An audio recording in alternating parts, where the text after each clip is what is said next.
Hey guys, how's it going? It's Danconia and welcome back to the Overwatch League Roundup. Stage 1, Week 5 results.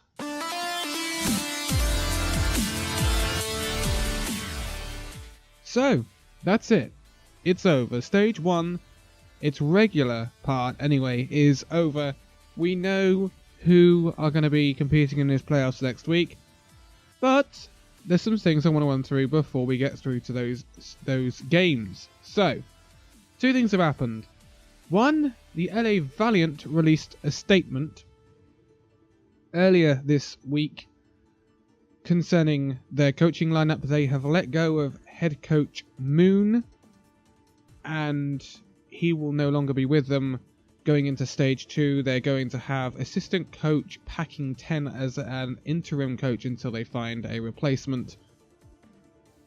Yeah, they haven't given a reason for this, but I think we know why. Yes, Moon did lead them to success at the end of last season, but the start of this season has been tragic for the Valiant. A very close but no cigar Valiant, if you see what I mean. Yeah, they haven't been stomped all over, but they're just not quite there, and Moon has not fallen on his sword because he didn't want to go, but has been relieved of his duties. So, moving on from that, there was also another bit of news from Nate Nanza, obviously our head of the Overwatch League. He tweeted some big news. So, from next season, so the 2020 season of the Overwatch League, its third season, the Overwatch League will be home and away. Now, technically, you still have home and away games right now, but you don't, do you? Let's be honest, it's all held in LA. There will be official home and away matches in the 2020 season of the Overwatch League. London will play in London, Paris will play in Paris, LA will play in LA, Guangzhou will play in Guangzhou. Everyone will be going all over the place. It will be incredibly interesting to see how this works out. This has always been the aim for the Overwatch League, and I'm glad to see it finally realised. And we'll see, and I would assume we'll see some new teams as well. So, maybe we'll go into Berlin or Helsinki or something like that. Oh, that would be awesome. Anyway, that's me going into another video right there. Let's get into our roundup for this week now we've covered that. So, crucial games. First up, we had the Washington Justice taking on the Paris Eternal. Paris Eternal must win, but not only must win, they can't really drop many maps. They needed to 4-0 this. Washington? Washington. What do we do with you? They lose. Problem is, this is 2-1 to Paris, so this was much closer than it really should have been. Paris, not good, dudes. This eliminates Paris out of those playoffs. It was a very slim chance anyway, but Paris should be better than that.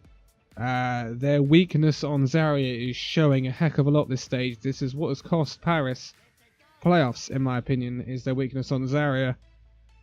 And, yeah, Paris have to look to stage 2 to have their first stage playoff appearance. And who knows what we'll see in stage 2, that's all I'm saying. Washington Justice, though, promising times. Moving on from that, we had possibly the biggest game of the week, especially with playoff implications. This was London Spitfire taking on the Seoul Dynasty. Now, I had no idea which way this one could have gone. I would have picked Spitfire. Just. But it was very difficult to tell where it would go. What we did know is loser is out of the playoffs. Winner is likely to be in. London Spitfire don't pick up a map. Seoul Dynasty beat London Spitfire 3-0. The curse of a certain player called Fisher continues on the London Spitfire. They cannot win against Fisher. And this eliminates the 2018 champions from the playoffs for stage 1. Again, the first week comes back to bite Spitfire. Badly.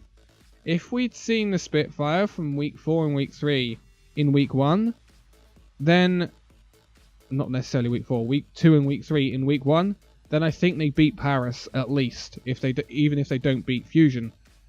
They beat Paris, it's a different story. you're looking at a 4-3 record, which means you're looking at playoffs. Spitfire, it's just not their meta. And if we do go into a DPS heavy meta, God help us. Soul, though, looking very good. Looking very good. This sealed Soul's playoff place. Well, it pretty much sealed Soul's playoff place because of the map differential. Soul, decent. Very decent. Much better than the Soul you were looking at last season. And they're adaptable, which is good. We've seen a defensive Soul. We've seen an aggressive Soul. So, yes. And Fletter is not the best Zarya in the league, but he's consistent. And that's great to see. Next up, another big match. We had the Boston Uprising taking on the Dallas Fuel. Dallas Fuel had to win this, and if they won this, they would be definitely in the playoffs. But if they lost this, they'd be teetering on the edge of being eliminated. Boston simply must win. If Boston had lost this, they definitely were out. So, Dallas Fuel take a 2-0 lead at the break. It's all looking good for the team from Texas. But never underestimate the Boston Uprising. We've done this for the past 2 seasons, and look what they've done to us. Boston reverse sweep Dallas Fuel and win the match 3-2. Massive win for Boston Uprising. You should have seen Fusions at the end. He was doing all sorts of very English things. Dallas... It's kind of a devastating result for Dallas, really. I mean, even a 3-2 win would have guaranteed Dallas playoffs. So, Boston keep their hopes alive. Now, there's another team that aren't directly in the playoffs, and that's Atlanta Reign. They played 2 games this week. First up, they were playing the Chengdu Hunters. Now, I think we all love watching the Chengdu Hunters simply because they don't conform to the meta all that often. Yes, we've seen a good 3-3 or GOATS comp from Chengdu against Vancouver in the previous week, proving that Chengdu are not just completely adverse to GOATS. But what often we do see from Chengdu is Hammond / Wrecking Ball and a lot of DPS. And that is what we see again from Chengdu, that chaotic style coming out. And not only that, it gets them the win against Atlanta Reign.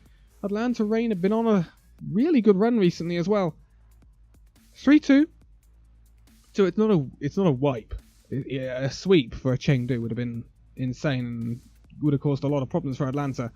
But Chengdu get a win, and I really think if the meta shifts, some more DPS heavy meta, Jinmu's Pharah is insane.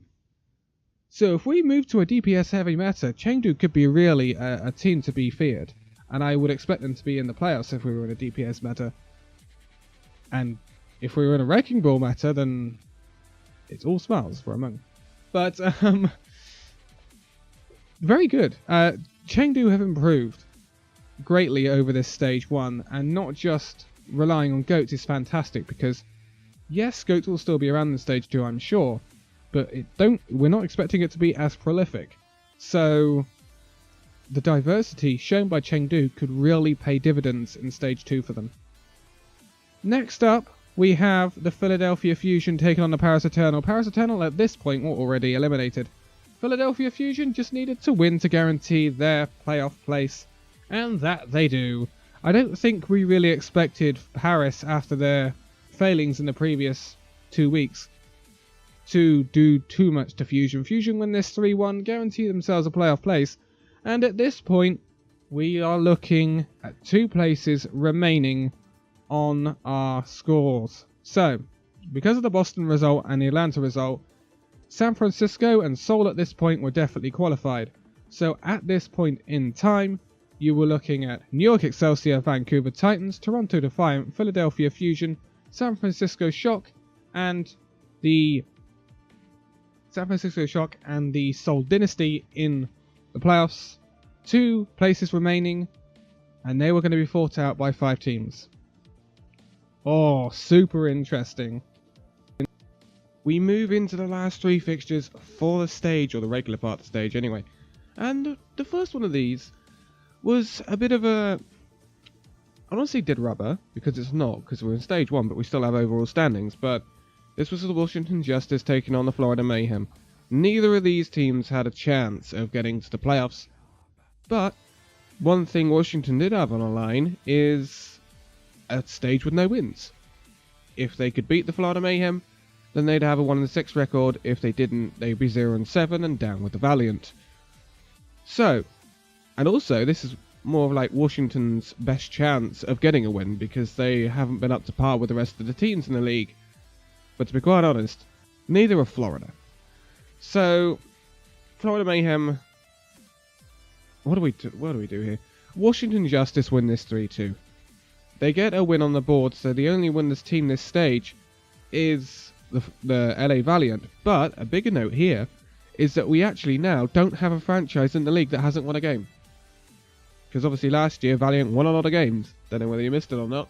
Shanghai are now on the board, and we also now have Washington on the board. So every franchise has won a game somewhere down the line in their history, which is great news. I don't think we want to see a franchise with no wins. I think we've had that, and we don't want to see it again. But Florida Mayhem, their ult economy was fairly good, but the usage and execution of their ults was absolutely horrific. I mean, it's the worst I've seen. By far. Washington weren't outstanding, but they were much better than Florida were. Florida were trash. There's no way to get around it. I honestly think if Florida carry on like this, they'll be bottom of the league this season. They really will be. But the one thing you could say for Florida Mayhem is this meta doesn't favour them whatsoever. They don't get to play their star player and Sire player. If we go into a Widow meta or a DPS heavy meta, then you might see Florida get a few wins on the wall, but they won't be up there. They just won't be. Their coordination and ult execution is horrendous. A lot of changes need to be made for Florida. Next up, we go back into the big playoff games. So we have the Houston Outlaws taking on the Atlanta Reign. Atlanta falling short of beating Chengdu. This put Atlanta in a very difficult position. Although the fate was definitely in their hands, they had a much more difficult road. They had to beat the Houston Outlaws. This was a spicy game. This was a hell of a spicy game. We had some tactical crouching from Defran, some tactical crouching from Dogman. Yeah. We had solo grabs on Defran, we have solo grabs on Spree. Yeah, this game was feisty, to put it that way. But I'm sure Atlanta are not going to have many friends in Texas from now on. They beat Houston Outlaws 3-1, but not only did they knock out Houston Outlaws from the stage playoffs, they also knock out the Dallas Fuel. Dallas needed Houston to win that one 3-2. So, they have knocked both Texas teams out of the playoffs. So, Atlanta really haven't made any friends this weekend, but I'm sure they'll be happy because they'll be in the playoffs. We will see them next week. And lastly, we have the Guangzhou Charge taking on the Vancouver Titans. We'd already seen this one this stage. It ended 3-2 to Vancouver in the earlier game this stage. The difference with Vancouver is they're a learning team. Because they played Guangzhou already, they knew what Guangzhou could push at them. DPS weird comps, aggressive styles, and they'd prepped it. With only one game this week, Vancouver could prep for this very, very well. Vancouver win 4-0. That actually has big implications. Not only does it knock out Guangzhou, it seals Boston's place in the playoffs, but it also does something for Vancouver. We're going to move on to our standings now, because that's basically what this means. For the standings, they look slightly different than we expected. Simply because number 1 seed will be Vancouver Titans. With that 4-0 over the Guangzhou Charge, they get a better map differential than New York. So New York will be your 2nd seed, which makes a difference in terms of who they will play in the playoffs. Joint 3rd, we have the Philadelphia Fusion and the Toronto Defiant, both qualifying with a +5 map differential and a 5-2 record. In 5th, we have the Atlanta Reign with a +6 differential and a 4-3 record. The 4-3 record goes throughout the playoffs. Joint 6th, we have San Francisco Shock and Soul Dynasty on a +5 differential, and Boston Uprising make up the last space in 8th with a +3 differential. Dallas Fuel, they do have the same map record, 4-3, or game record I should say, but they had a map differential of 0, so they missed out by 3 maps. Yes, maps are important, people. Don't go 3-1, go 4-0. Yeah. Outside the playoffs, 10th, LA Gladiators, 11th, Guangzhou Charge, 12th, Houston Outlaws, 13th, Hangzhou Spark, joint 13th with Shanghai Dragons and the London Spitfire. 16th, we have the Chengdu Hunters, that's joint with Paris Eternal. Washington Justice are up to 18th, above the Florida Mayhem in 19th, and we do have Los Angeles Valiant rooted to the bottom in 20th place. Some surprising things. I'm not surprised Vancouver are top. I think... Oh, who's the better GOATS team out of Vancouver or New York? I just don't know. It's so difficult to tell. So difficult. And if we do see Vancouver, New York, that will be a stage final. It's the way the bracket works. So I think that's what we all want to see, but there are some surprising teams in there. Toronto could cause a few issues. So could Shock, having played both Vancouver and New York already, they'll be well prepped against those teams. Seoul could cause a shock here, because Seoul looked really good against London. Again, this is your final standings, and like, any surprises? London. That first week cost you, big time. I think if we saw the London we did from, like I said earlier, like week 2, 3, 4, London won't lose to Paris there. And they might not lose to Fusion. Suddenly you're looking at London on a 5-2 record and in the playoffs. So, yeah, it's a difficult stage for London. Definitely not their meta. Gestures Reinhardt is not the best. But stage 2 might be different. Paris Eternal? Oh, you imploded at the end of the stage. What can you say? They did have a tough week with both Shock and, I believe, Vancouver in the same week. We were expecting Paris to be the best team on GOATS, or one of the best teams. They are not, simply because their Zarya play is bottom tier. No way around it. Paris' Zarya play from Soon and Shadowburn is not good enough, and that's why we are getting problems with Paris. And if we move into a meta where we see more DPS, perhaps we see more Winston. I don't have too much faith in Ben Best's Winston. Maybe we start CLH Cloudy or something, I don't know, but weird. It's gonna be a big stage 2 for Paris, and it will ultimately determine their season in some respects. Promising times for Shanghai and Chengdu though. Chengdu are doing better than I thought they would, and with their flexibility and their tendency to go DPS Hammond, it could be quite a good stage 2 for Chengdu, so we'll see. But promising times for a lot of teams. It's nice to see Dallas improving and stuff like that, but I am going to leave it here. There will be, obviously, a video next week previewing the playoffs and then reviewing the playoffs. And we will have winners of Stage 1 by then. We will also have an awards video for Stage 1. And then we'll move into Stage 2. I believe there is only a week's break between Stage 1 and Stage 2, the end of the playoffs, and the start of Week 1, Stage 2. Stage 2 begins on Friday the 5th of April, and the first game in that one will be Philadelphia Fusion taking on the New York Excelsior, which should be pretty bloomin' interesting, depending on what meta we have by then. Do be aware that we might have a transition at the start of Stage 2. We might just not go headfirst into a new meta. We might have a transition from GOATS to a new meta. Just be aware of that. We might still see GOATS. We probably will still see GOATS in some respects. There'll be teams that all want to play GOATS, like Vancouver and Paris and people like that. Just depends whether GOATS is still overly viable or not. But for now, thank you guys so much for watching the video. If you liked it, give it a like, subscribe if you're new, and I'll see you in the next video. See you then!